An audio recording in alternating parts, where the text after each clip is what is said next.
Silence. Alright. Now it's my pleasure to introduce Dr. Hanawala. As you know, she's been with the lab. She started this year. She's a new system professor and she's the co-director of the software engineering lab. She's going to be talking to us about applications of machine learning, specifically software testing. The presentation will go for about 35 minutes, and it would be great if you guys can hold your questions until the end so we can get through the presentation without interruption. Okay? Thank you. Thank you very much. Okay, so today, as the title says, I'm going to talk about some machine learning applications, specifically in software testing. So, machine learning has been used in software engineering in general for a while to solve different problems. And here I'm going to talk about few novel applications in software testing and also show how machine learning can potentially help to solve some long-standing problems in software testing. So to give a brief introduction to machine learning, so in simple terms, you can say that machine learning is a method to identify some interesting patterns in data.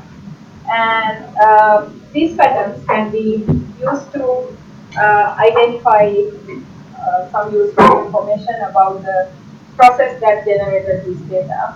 And basically, it will provide you information to make some informed decisions about the process that you are interested in. So when you look at software engineering, so a lot of activities are normally performed by humans. So what happens when humans perform activities? We make mistakes. Right? So there are a lot of situations within software engineering where human errors occur, and it is pretty common. And many tasks in software engineering require the humans to identify how we can intelligently allocate resources to certain tasks. For example, when we are testing and when the time is limited or the budget is limited, where are the places that we should focus our attention to, for example. And in those situations, we can effectively use machine learning. So here I'm going to give you a few examples of applications of machine learning, and especially how we can collect uh, necessary data to learn from them during the software engineering process, and how we can use them in machine learning algorithms to make some good decisions in software engineering. So we can collect a lot of data during the software testing process. For example, when we execute a test case, we can obviously collect the execution data about the test case, and we also have different coverage information at different levels. For example, we can get the statement coverage, or we can get the branch coverage information, etc., about the test case. And also we can get failure data, that is, why the failure occur and what is the position in the code that the failure occur. And this data can be potentially useful when we are trying to evaluate the completeness of a test case, for example, and can be used to automate test records, etc.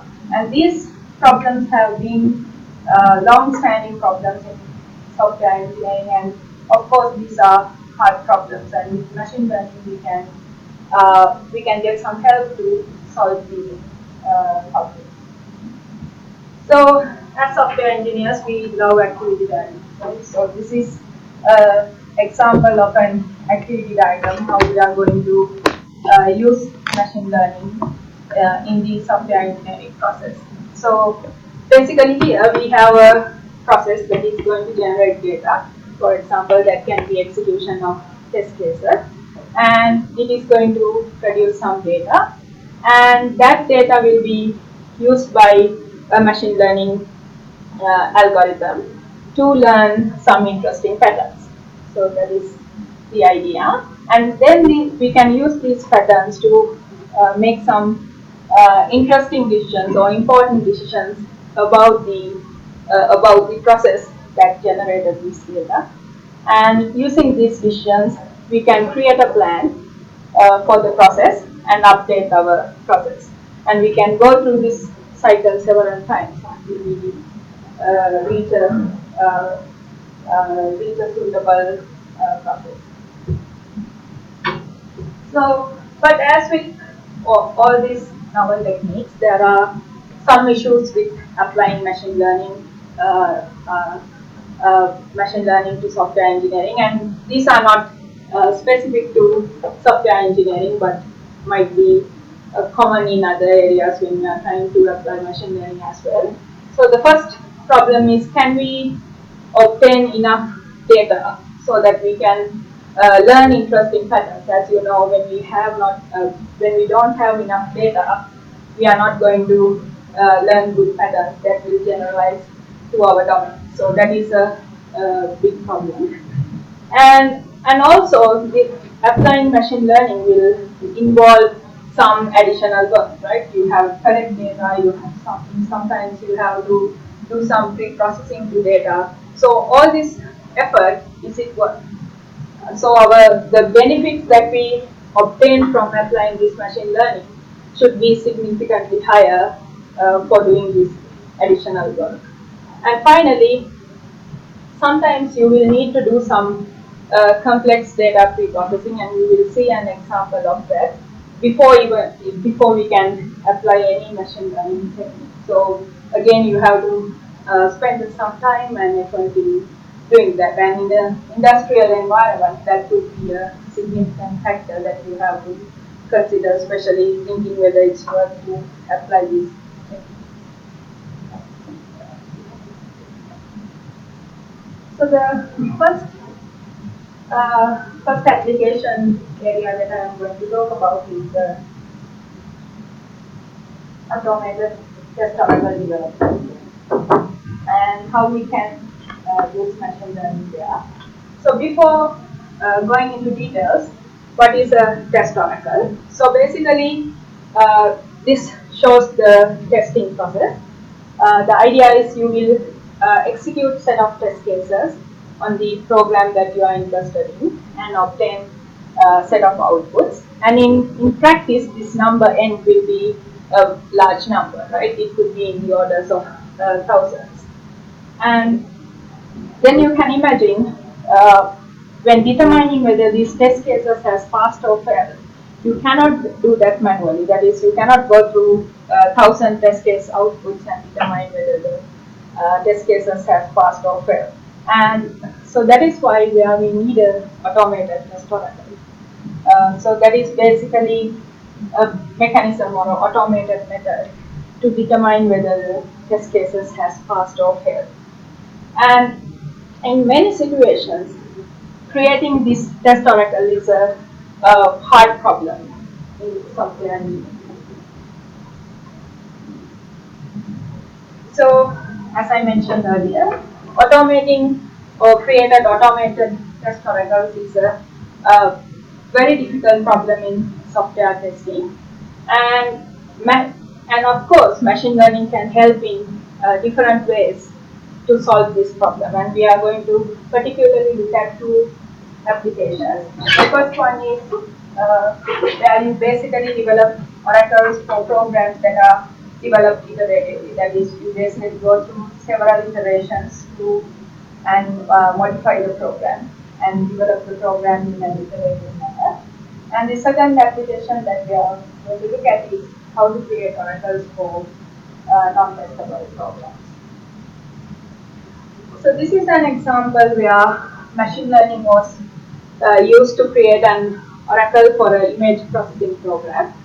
And here the task of this image processing program is to basically segment the image. For example, we have a image of a heart here, and the goal here is to identify the ventricle, for example, the interested parts in the heart. And the program will automatically segment the image that is given. And here you can see how the development of this program normally occurs in practice. For example, they will come up with a segmentation algorithm, and then they will use a test suite to and execute this program on the test suite that they have, and then they will do a manual evaluation to see whether the test cases has passed or failed. And if the segmentations are not going to be okay, they are going to repeat this process until they get a satisfactory segmentation program. And the cost here is actually having a domain expert to go through these image segmentations and evaluate whether we have a satisfactory program. So in order to overcome this cost and remove the domain expert, these researchers have come up with a method to associate machine learning into this development cycle. So basically, the idea is you go through the same process one time and get the domain expert to determine whether the segmentations are correct or not, and then you use these manual evaluations as a training set to create a machine learning test file. So basically, they have come up with set of attributes that are going to evaluate the image segmentation and use them as the training set to create a classifier and use those segmentations as the learning set. And once you learn the classifier, you can do an evaluation on the classifier, as we all know, measure the accuracy, etc. And if we once they have a satisfactory classifier, they are going to use this as the automated oracle to determine whether the test cases has passed or failed. And so once we have that classifier, then this process or the this final part of evaluation can be done automatically and no longer the domain expert is needed. So that is approach. And here we have a example decision tree that is able to do that, and they found through their evaluation that simple algorithms like decision trees gave same performance as some complex methods that they looked at. And here we have a example decision tree, and you can see it's a very simple decision tree, and these nodes show the evaluation measures that they use to evaluate the segmentations, and basically they are going to, depending on the values, they will determine whether the segmentations are good or not. And with using cross validation, they found that they can get a good accuracy, AUC or area under the rock curve values of 90% and accuracy of 87%. So this is a very effective oracle in terms of the accuracy. And the next application that I'm going to talk about is how we can use machine learning ideas to develop test oracles for programs that actually do not have oracles. So let's look at an example. So here we have a scientific program that is going to use X-ray scattering data to generate 3D structures of molecules. So the idea here is to send an X-ray beam to a set of molecules and obtain the scattering patterns on a detector, and then use the intensities of this scattering pattern to regenerate the protein structure. So the program's input would be a intensity curve like this, and it is going to use that to generate the patterns. And as with many scientific programs, so this is the only one of its kind, and there's actually no automated oracle to test these programs. So the only possibility was to use a domain expert as the test oracle and check whether the outputs produced by the program is correct or not. And to check whether the domain expert is doing a good job, we basically insert a set of calls into this program and ask him to evaluate whether the outputs are correct. And we could see that he could not do a consistent job of identifying that these outputs are produced by potentially faulty versions of the program. And this is a very common problem in with scientific software and testing scientific software. So our idea was to use metamorphic testing. And in metamorphic testing, basically, the idea is to use set of properties about the program as test oracles to conduct testing.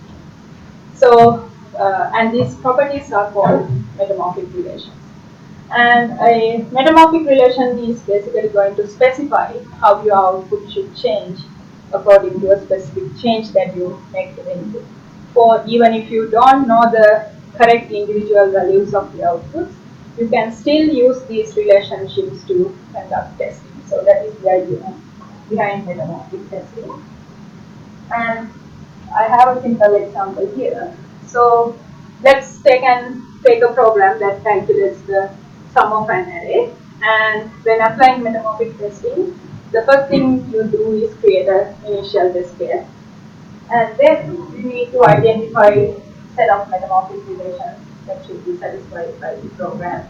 For example, one metamorphic relation would be if you randomly permute the elements in this initial test case, and create a follow-up test case, you should get the same result.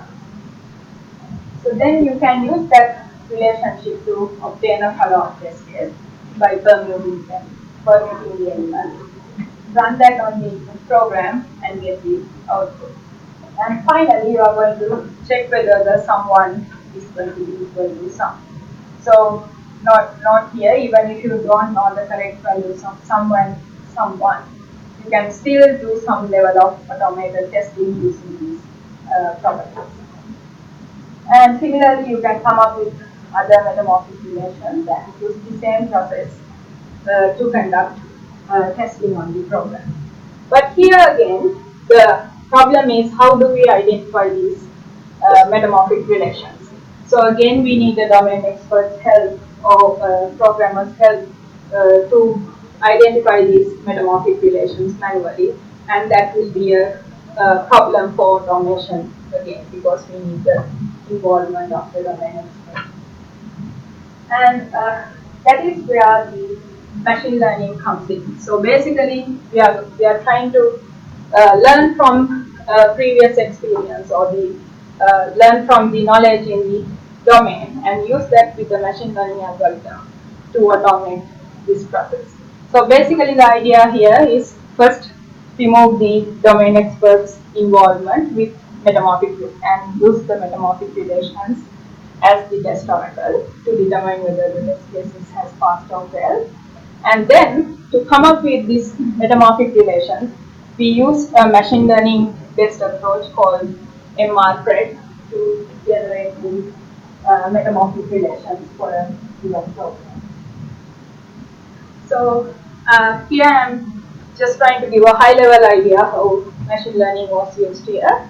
So basically, we are going to represent our programs as graphs, and these graphs will capture some important semantic information about the programs. For example, control dependencies or data dependencies that are considered as important semantic information. And then we are going to use graph kernels or mechanism to create measure similarities between these programs to get a similarity score for a given pair of programs. And then we are going to use these similarity scores with support vector machines to learn basically a prediction model that can predict these metamorphic relations. So this is an example where you had to do significant amount of pre-processing of data to even learn about this information. So again here we need to think whether this amount of, so this representations can be done automatically, creating graphs can be done automatically, and calculation of kernel matrix or these similarity scores could be quite computationally expensive depending on the method that you are going to use. So, but ultimately you can come up with a prediction model that can predict metamorphic relation. And then once you have the trend prediction model, and when you have a previously unseen program, you are going to represent the program again with the same graph representation and get the same similarity scores and provide that to the trend model. Then it can predict the metamorphic relations. Then, and these metamorphic relations will be used as customers. So in terms of the effectiveness, again, with all those pre-processing steps, we could get a good accuracy and in terms of area under the rock server bin.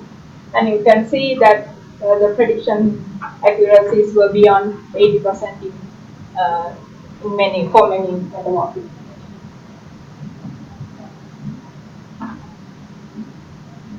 So finally, what is the effectiveness or fault finding effectiveness of this approach?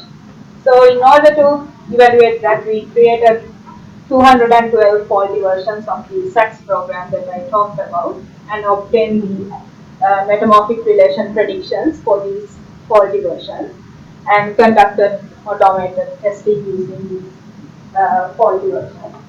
And we could find that uh, we could find 90% of the faulty versions using this automated approach.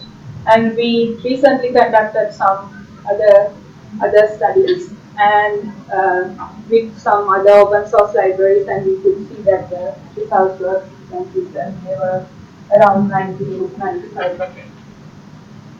So that is two example applications of using machine learning, especially for creating test articles. So now I'm going to talk about different applications where you can use machine learning for black box testing, especially refining black box test cases. So everyone familiar with black box testing? Okay. So the idea is basically create your test cases without looking at the code. You just look at the specification of the program, what are the inputs, what are the outputs that should be generated by the for these inputs, and you are going to create your test cases based on that knowledge. So, but with one problem with black box test cases is when you have software that evolves for a long time, that exists for a long time, people tend to add test cases into the same test suite, and after some time you lose the intuition behind why those test cases are there. Maybe the developers has left the company or the software is handed over to some other group, and you no longer have the people who develop the test cases, and you have lost the logic behind having those test cases there. And sometimes you need to, once you are in that state, you either need to make sure that it is actually testing all the necessary parts of the code, and also sometimes you may need to reduce the number of test cases that you are going to execute for some cost-based reason. So that is where basically you need to re-engineer your test suite to satisfy your new needs.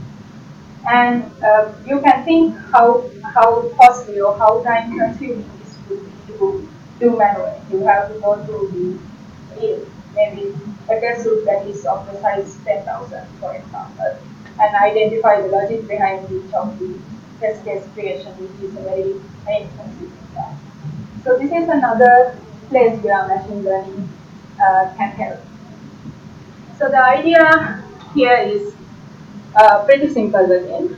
So basically, you take your test suite and try to create a abstract representation or high level representation of the test cases. And we use something called category partitioning to do that. So that is basically you, for example, try to identify a high level representation of your test cases. And using that approach, you create a abstract test suite from your original suite, and then that is used by a decision tree algorithm to basically associate each of these abstract test cases with your abstract output classes. We'll look at an example later. Then you are basically going to do perform an analysis of the on this created decision tree to identify any missing components from these test cases, and you are going to then update your partitioning again, include new partitions if you need to, based on the analysis of the decision tree, and create the new partitioning from this updated one, and repeat the same process until you get a satisfactory test. So that is the basic idea. So this is an example. This is not the whole decision tree, but a single part in the decision tree. And this shows a decision tree created for a program that identifies the type of triangles. We all know that program, right? Given the three input, three lengths of the three sides, identify the type of the triangle. And here you can see that it has, so this is the, rather than having numbers for A, B, C, the three sides, it has an abstract representation saying that if A not equals to B and A less than A plus B, etc., the triangle should be isolated. So that is the, this is how your decision tree looks like. And you will have other branches, but looking at the whole decision tree, you can see that maybe a certain output class is totally missing from my test case, or some of the conditions are not tested within these nodes, etc. So this provides a high level abstraction for your testing. So these are some of the example problems that they identified using this approach. For example, there are misclassifications, that is, some input, abstract inputs are associated with the wrong output class, for example, meaning that the test cases are basically wrong. And there are some missing categories, for example. So those are the problems that we can easily identify using the approach. And then you are going to basically, after identifying these problems, you can associate with them with the causes. For example, missing combinations can be associated with a missing test case where you need to specifically create a certain test case to cover that part of the domain.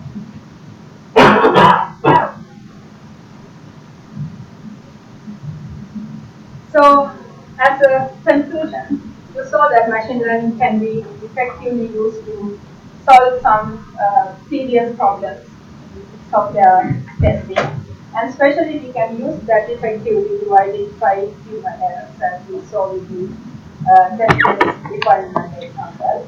And we looked at specifically two examples, test oracles and test suite requirement. And mostly the software engineers prefer very simple machine learning algorithms, especially like decision trees, because you can see the logic behind making certain decisions, and it is very intuitive. But there are situations where supporting the machines and other approaches are used. And in terms of future work, another possible application of machine learning is to actually involve globalization. That is, once you see a failure in your test cases, how do you identify the point in code where that fault is actually happening, or what is the static fault in the code? So how can you automatically identify the things? And that is a application where machine learning can be used. And also with test case selection, you can use some ideas of machine learning. And finally, risk driven testing, or how do we focus our attention into testing high risk parts of our code when we have a limited time or customer. And another thing we have to look at is how do we reduce the cost of these machine learning applications, especially when we are talking about applying it in an industrial environment or industrial setting. So with that, I will end my presentation. If you have any questions, I will be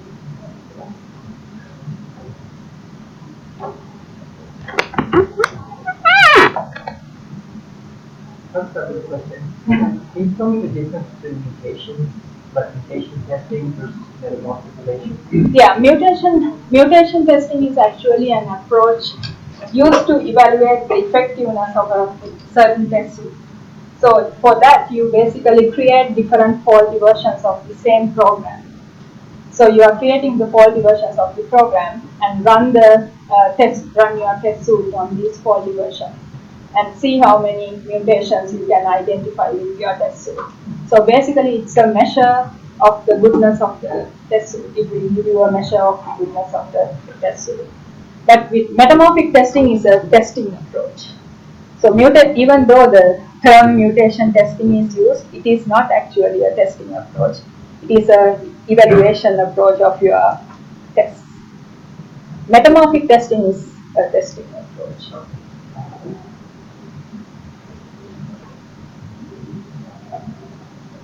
One of the challenges that face anyone using machine learning methods is mapping the right method to the problem. And one of the things that has always puzzled me with software testing in particular, that tends to work against normal assumptions of machine learning, is that you're dealing with a dynamic problem. And machine learning, most of the time, assumes that the model you're learning matches the distribution of the data that you train on. But you don't have that here. Yes. Yeah. So what do you do about that? Yeah. So that is, I think that is the biggest problem in software testing, and that is why most of these techniques do not generalize very well. For example, the techniques that we talked here are tested on very and focused on a very particular problem, and there's no guarantee that it will generalize. So I guess developing, for example, it's very unlike the examples in other domains. For example, in bioinformatics, you might have proteins that have very similar characteristics, but here the examples are programs that are very diverse. So we are still in, I would say, still in the process of how do we abstract them so that we have an abstract enough representation, yet they are representing these interesting characteristics so that we can learn them. So I don't think we have still come to that stage, but that's what we are trying, especially with these graph representations and these abstract representations, whether we can actually learn the semantic information rather than those specific characteristics of different programs. So I would say the answer is not yet. We are not there yet. Isn't this like unsupervised? Because we don't know the investigation, right? I mean, the distribution up front. Again, you know, I mean, actually, it's taken a lot of bells with the semi-supervised learning enforcement. Where the idea of enforcement in particular is to take the feedback from the process and use that update, to modify the model. Yeah. But I haven't seen many applications. I mean, there are search-based techniques that you use a lot in software engineering, but beyond that, I haven't seen many enforcement and applications. But that was the first thing that popped in my head. Yeah, yeah. Because, the underlying assumption in machine learning does not fall to many programs, across programs especially. So that is when you have the same version of the same program, yeah, the distribution might be similar, but when you go across program, that's very difficult. I guess another question, this might be too specific, in offline. I've not done a lot of work with graph kernels. Are they Mercer kernels? They are not Mercer kernels. They are not. So is that They are diffusion kernels. I just wondered what that does in structurally using I mean, graph kernels have been used especially in bioinformatics with SVMs and have been working for a while. So I'm not an expert on like mathematically whether it's correct, but I think it should work.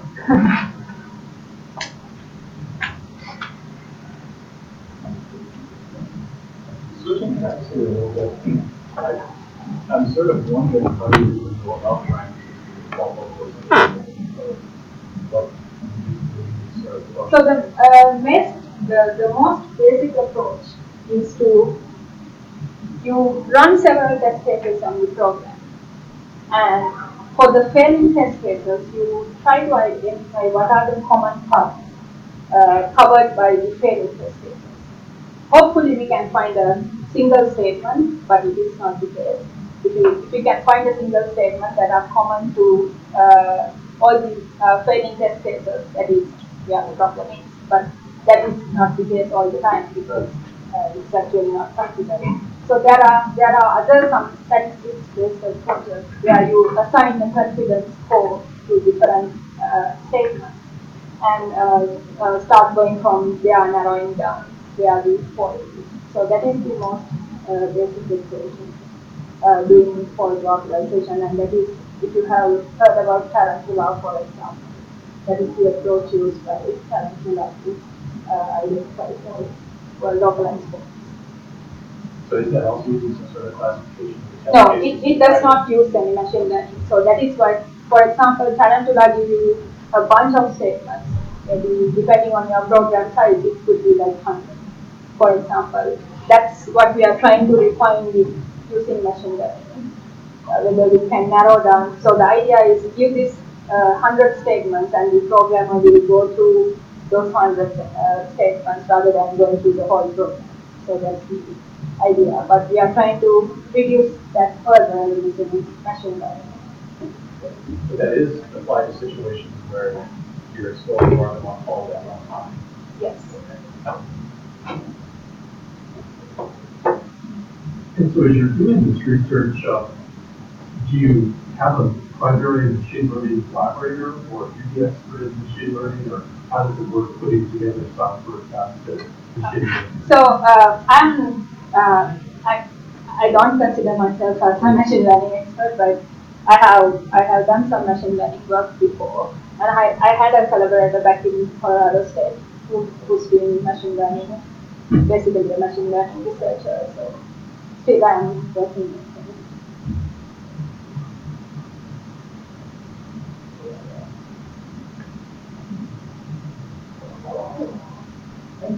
Thank you.